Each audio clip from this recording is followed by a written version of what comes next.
The train screeched to a halt with a long, tired whistle, releasing a cloud of smoke that drifted across the small frontier station. The platform bustled with movement men stepping down with carpet bags, women clutching children, ranch hands waiting for orders, and townsfolk greeting family with wide smiles. Among them stood a young woman clutching a small, worn valise and a folded letter that had been read so many times its edges were frayed. Her name was Clara, though no one here knew it yet. To everyone else, she was just another stranger stepping off the train. Eyes wide with expectation, heart pounding with the hope of a new beginning. She stood tall at first, smoothing down her faded dress, the color once bright but now dulled from years of wear. She tucked a stray strand of hair behind her ear and searched the platform. Somewhere among these faces was supposed to be the man who had written to her, the man who promised her a home, a husband's protection, and a life far from the hunger and hardship she had known in the East. Her heart leapt every time someone looked her way.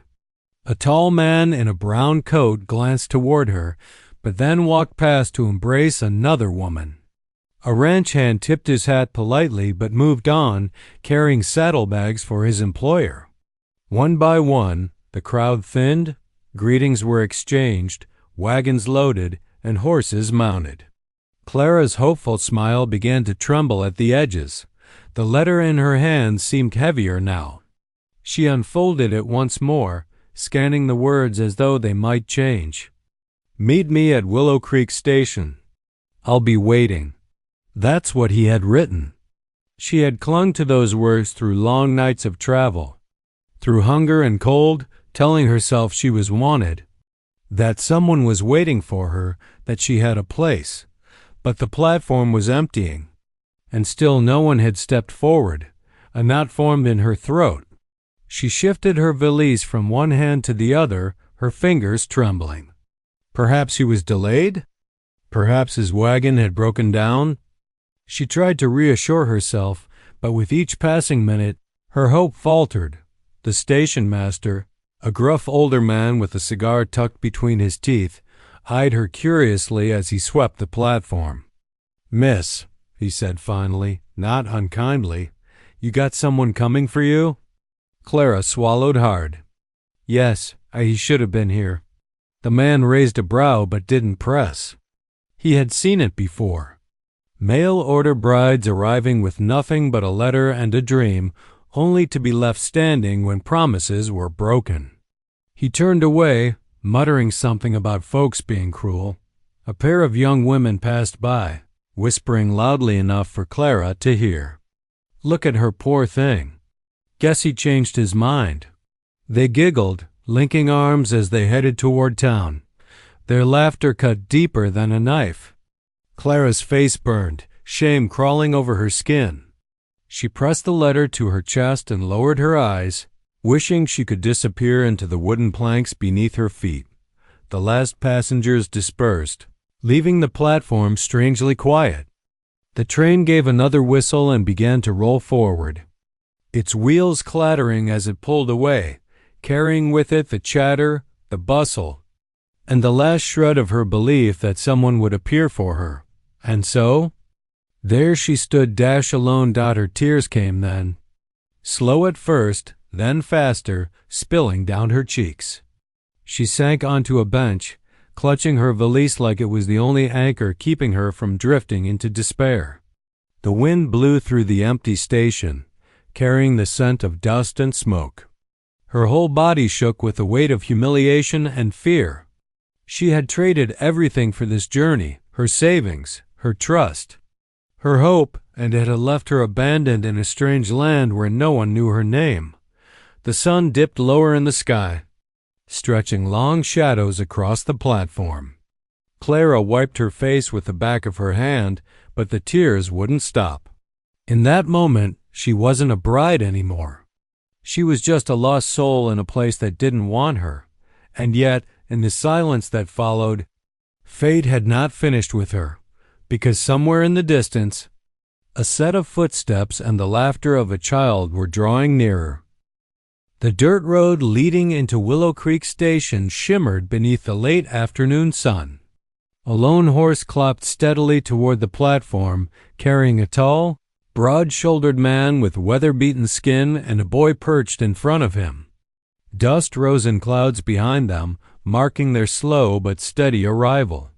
The man was Caleb Turner, a rancher who had lived most of his life on the open land beyond town. Widowed for nearly 5 years, he had learned to live quietly, his days consumed by cattle, fences, and the endless demands of running a ranch. His son, Samuel, barely 8 years old, was his only constant companion. The boy's laughter, his chatter, even his silences were what kept Caleb moving through the lonely days. They had come into town for supplies, sacks of flour, seed, nails, and medicine. Caleb never lingered in town longer than necessary. He disliked the stares, the small talk, the way people pried into his business. His life was out on the land, not among gossiping townsfolk. As they drew up near the station, Samuel's bright eyes were already darting about, curious about everything. He loved coming to town, the sound of the train, the smell of fresh bread from the bakery, the chance to see faces beyond the ranch. Caleb tied off his horse and swung Samuel down before dismounting himself. They had intended only to pass by, but as they walked near the platform, Caleb's gaze fell upon a solitary figure sitting on a bench. She was young, maybe in her 20s, dressed in a faded dress that had seen better days. A small valise rested at her feet, and her hands clutched a letter as though it were a lifeline. Her head was bowed, shoulders trembling, though she tried to hide it. Even from a distance, Caleb could tell she had been crying. He almost looked away. People cried all the time in towns like these: loss, disappointment, grief. Life was hard. You couldn't stop for everyone. Still, something about the sight of her sitting there so small and alone tugged at him. For just a moment, he slowed his steps. Samuel, however, noticed her instantly. He tugged at his father's sleeve. "Papa," he whispered, eyes wide, "why's that lady crying?" Caleb kept his voice low. "Not our concern, son. Best keep moving." "But she looks sad," Samuel said, his voice carrying a hint of indignation. As though sadness itself was an injustice, Caleb gave his son a firm look, urging him forward. "Come along now. We've got business." Yet, even as they passed, Samuel twisted around to keep staring at her. The woman had lifted her face slightly, enough for the boy to see her tear-streaked cheeks and trembling lips. Something about her expression, loneliness mixed with hope, lodged itself in Samuel's young heart. The platform was nearly empty now, just the station master sweeping in the distance, a couple of wagons loading, and this woman who seemed as though the world had forgotten her. Caleb glanced back once more, unease prickling in his chest. She didn't look like a vagrant or a troublemaker. She looked like someone who had been promised something, only to be denied. Still, he told himself again, it wasn't his problem. "Papa," Samuel said quietly, pulling on his sleeve again, "she doesn't have anybody." Caleb sighed through his nose, tired of his son's sharp perception. "Some folks don't, son. That's the way of things." But Samuel shook his head. "That ain't right." His small face was set with unusual determination for a child. Caleb turned his attention to the store down the street, trying to block out the scene. Yet the image lingered, the woman shaking hands, her downcast eyes, the way she seemed to fold in on herself as though she was trying to disappear. Samuel slowed his steps, looking back once more. The woman's gaze lifted, and their eyes met across the platform, hers filled with despair, his with innocent wonder. For the briefest second, Clara, abandoned bride of Willow Creek Station, saw in the boy's eyes something she hadn't seen all day. Not pity, not judgment, but recognition. The boy's heart clenched. Without understanding why, he felt that this woman belonged to him somehow, that she fit into a space he'd never been able to name. Tugged his father's sleeve again, this time with urgency. "Papa," he whispered, voice trembling with something deeper than curiosity. That's my mama." Caleb froze. The words rang out in the still air, startling even Samuel himself. His voice hadn't been loud, but it was firm, filled with a conviction that made his father's stomach twist. The woman's head jerked up, her eyes widening at the boy's declaration. The station master, overhearing, paused mid-sweep, looking toward them with raised brows. Even a pair of passers-by stopped to glance back. Caleb's jaw tightened. He hadn't planned to get involved. He didn't want complications. But as he looked from his son's earnest face to the trembling young woman sitting all alone, he realized that whatever had just begun here could not be undone. The words hung in the air like a crack of thunder. Samuel's small, steady voice had carried farther than Caleb wished, and for a moment the entire station seemed to pause. A wagon driver, reins in hand, froze mid-step. The station master lowered his broom. Even the wind seemed to hush, as if the world itself waited to see what would follow. Clara blinked in shock, her tear-filled eyes darting from the boy to the tall man standing beside him. Her heart lurched painfully. She didn't understand. Why would this child, a stranger, point to her and call her mama? Her lips parted, but no sound came out. She was too stunned, too broken from the humiliation of being abandoned, to form words. Caleb's jaw tightened as heat spread across his neck. He crouched quickly to his son's level, gripping Samuel's shoulders. "Now, Sam," he said firmly, his voice low but sharp with embarrassment, "that ain't your mama. Don't go saying things like that." But Samuel didn't flinch. His wide, earnest eyes were fixed on Clara. "It is, Papa," he insisted, his voice trembling but sure. "I know it. She's my mama." Caleb closed his eyes briefly, fighting a wave of frustration. He had seen his boy do stubborn things before, but never something like this. This wasn't a child's game. People were watching, whispering already. The last thing Caleb wanted was to be caught up in town gossip. He straightened and gave Clara an apologetic nod, ready to walk away and smooth things over. But then he looked at her properly, really looked. Her face was pale and streaked with tears. Yes, but there was more than sorrow in her eyes. There was gentleness, the kind that came from hardship and yet still carried hope. Her hands, though trembling, rested protectively on her valise, as if guarding the last piece of dignity she owned. She didn't look offended at the boy's words. She looked startled, yes, but also as if something inside her had cracked open.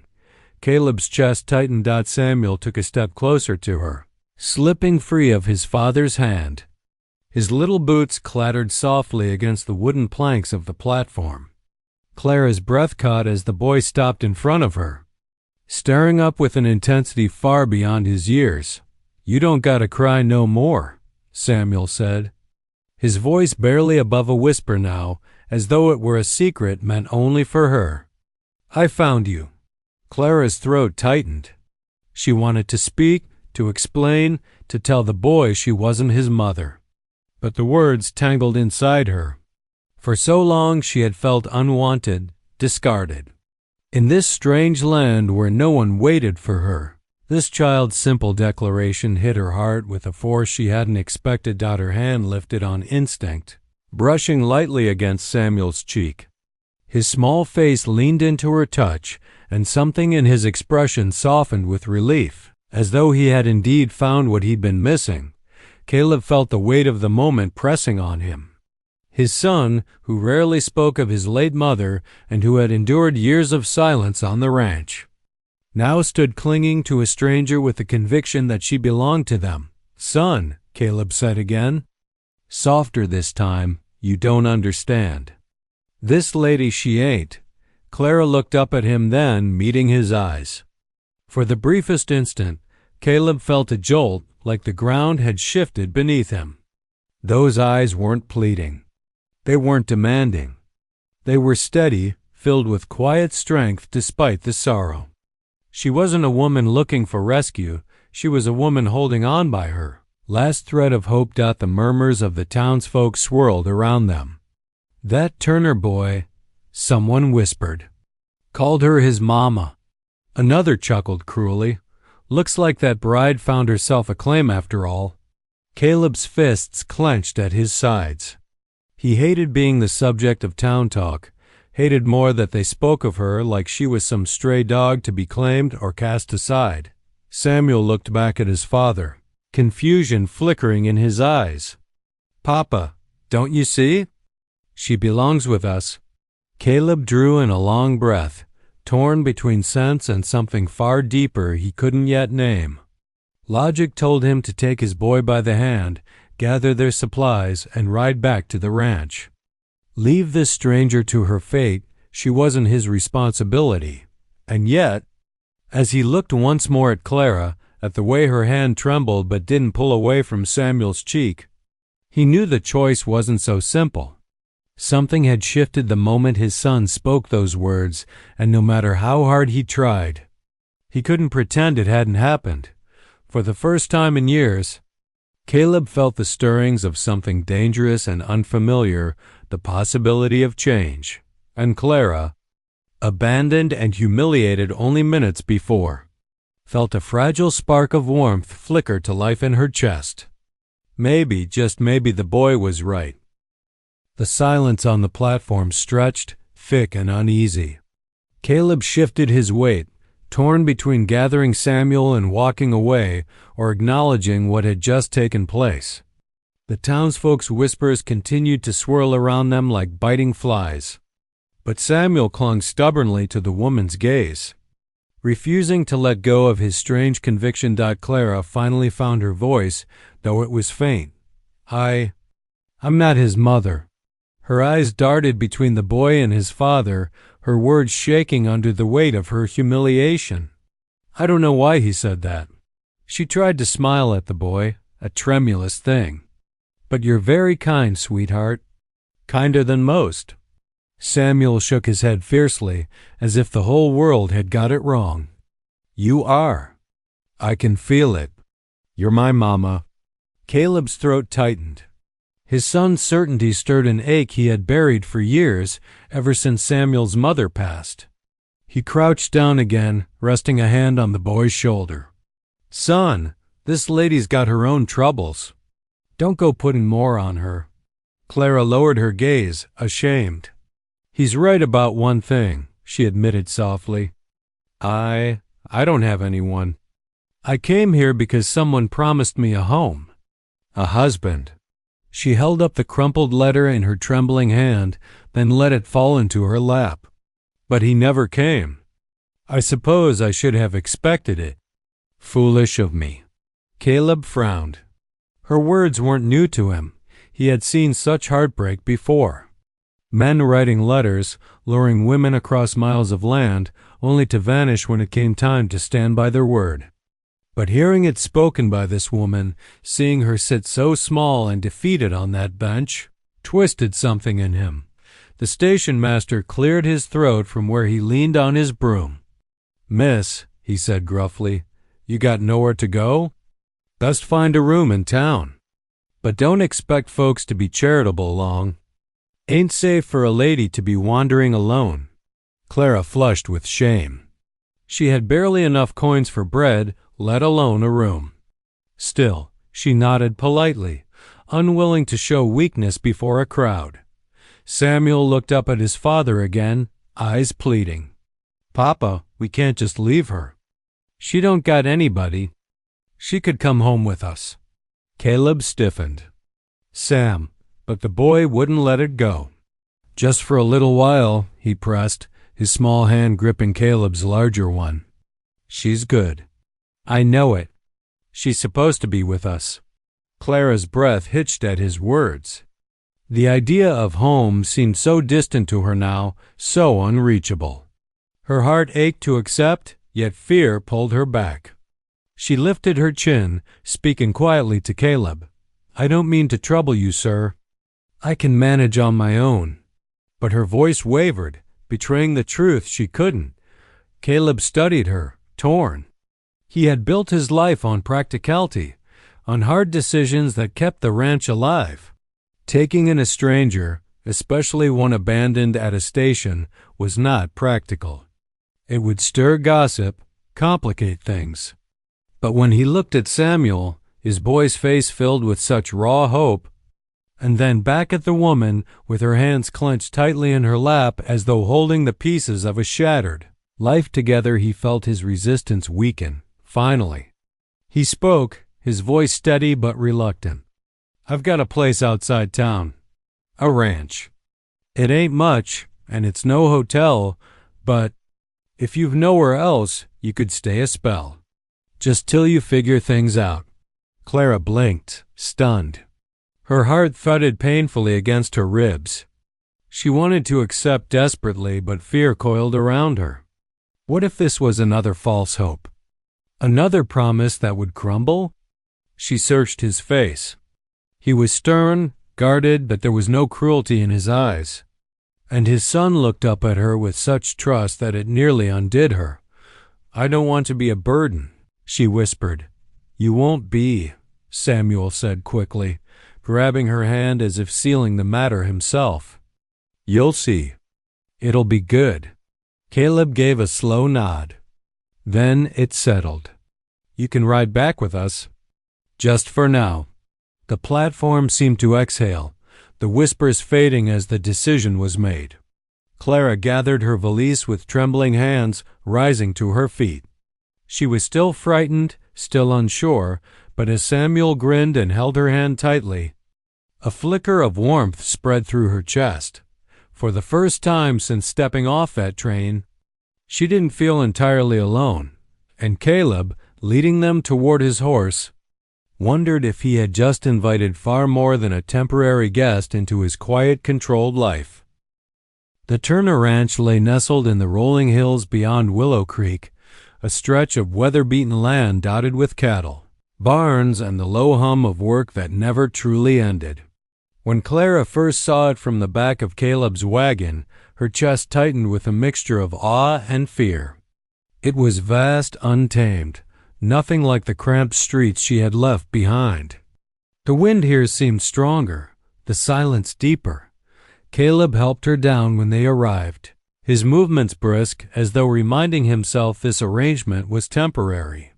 "It ain't fancy," he said, gesturing toward the modest farmhouse with its peeling paint and sagging porch. "But it's sturdy. You'll have a roof, a bed, and food till you figure your next step." Clara nodded, clutching her valise as though it were armor. "Thank you," she whispered, though the words felt too small for what the offer meant. Inside, the house carried the scent of wood smoke and leather. It was tidy but bare, the kind of place where survival mattered more than comfort. Samuel darted ahead, eager to show her the kitchen, the fireplace, even his small bedroom where wooden toys lay scattered. His laughter filled the air, and Clara couldn't help but smile. It was the first time since stepping off the train that her lips curved upward without effort. The first few days, however, were difficult. Clara, unused to ranch chores, fumbled more often than she succeeded. She burned bread in the oven, spilled water while hauling buckets, and once startled a hen so badly it nearly flew into her face. Each mistake left her cheeks hot with shame. Certain Caleb would regret bringing her here, but Samuel never laughed at her blunders. Instead, he hovered close, offering encouragement in his innocent way. "You're doing fine, Mama," he would say, still clinging to the word as though it were truth. And though Clara corrected him gently at first, the word began to soften her heart, filling a hollow she hadn't realized was so deep. Caleb kept his distance at first, watching with quiet caution. He had expected her to be delicate, perhaps even lazy, but each day she rose with determination.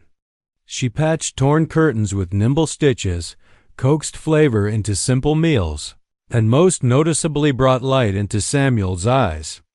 The boy, who had once spent long evenings in silence, now filled the house with chatter, laughter, and questions.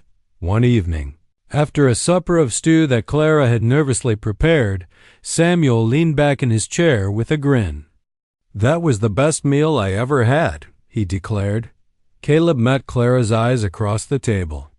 She looked flustered, ducking her head, but he caught the faintest spark of pride in her expression.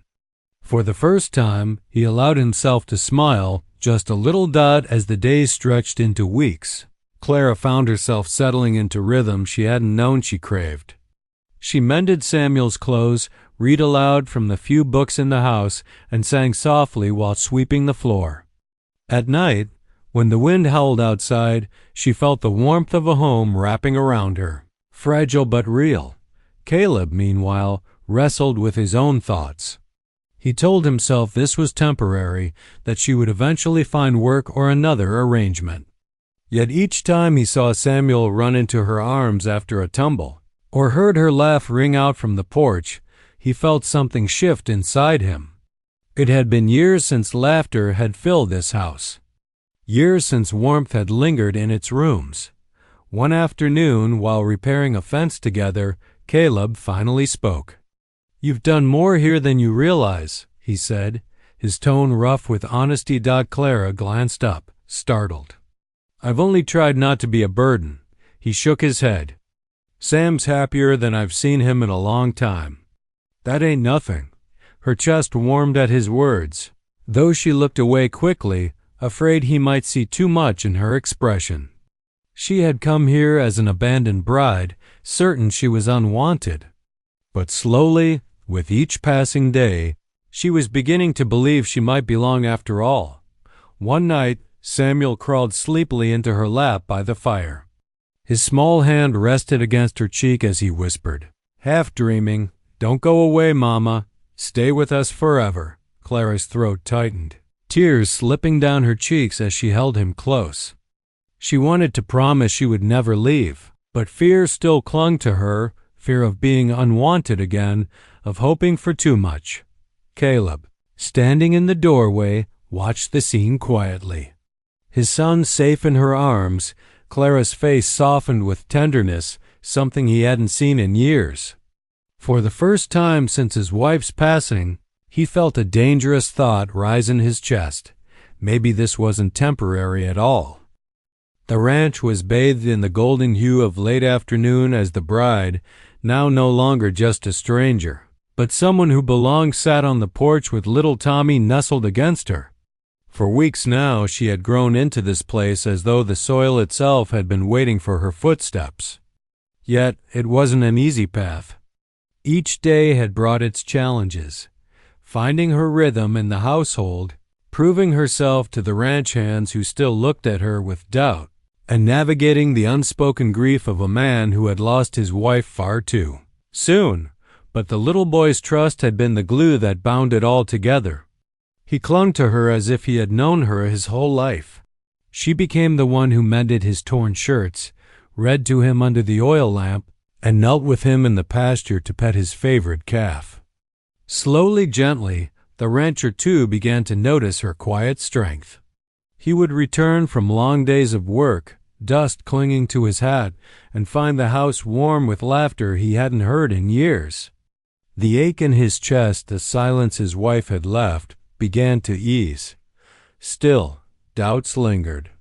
The bride herself often wondered if this was real or just a fragile dream. Would she always feel like an outsider? Or would this place, this family, truly become hers? One evening, a storm swept across the prairie. Winds howled, lightning split the sky, and the cattle broke through a section of fence. Without hesitation, she ran into the storm, holding lanterns, steadying the boy as he cried, and even helping to herd the frightened cattle back with the rancher.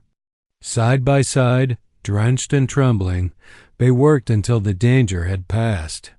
It was then soaked in rain. Mud streaked across her dress that the rancher saw her for who she truly was, not a fragile woman abandoned at a station, but a partner, brave and unyielding. After the storm, in the quiet that followed, the rancher approached her. His voice was rough with emotion as he said, "You didn't have to come here. You didn't have to stay." But you did. His eyes softened. And I reckon Tommy's right. You are his mama now. The words brought tears to her eyes. For the first time since her own family had abandoned her, she felt fully seen, fully chosen. From that moment, their lives shifted. The townsfolk, who once whispered about the girl no one wanted, now spoke of the miracle at the station, the day a child's innocent voice claimed the mother. The rancher held his head higher, not just because of the work he'd done, but because of the woman who walked beside him. In the weeks that followed, the small ranch blossomed with a new spirit. She planted flowers by the porch, her laughter mingling with the songs of meadowlarks. The rancher taught her to ride properly, steadying her in the saddle until she no longer needed his hand, but she always reached for it anyway. And Tommy, proud and smiling, began introducing her to everyone in town with the same bold declaration he had made at the station. This is my mama, the bride who had once cried alone on a platform, discarded and unwanted, had found not just a home, but a family stitched together by fate, by courage, and by a child's unwavering belief. Her journey, which began in shame and abandonment, ended in a legacy of love. And though the scars of her past remained, they no longer defined her. She was no longer the bride no one wanted. She was a mother, a wife, and the heart of a ranch where laughter and love had taken root once more. And so, under the vast Texas sky, where storms came and passed, the three of them, rancher, bride, and son, walked forward together, not as broken souls, but as a family whole.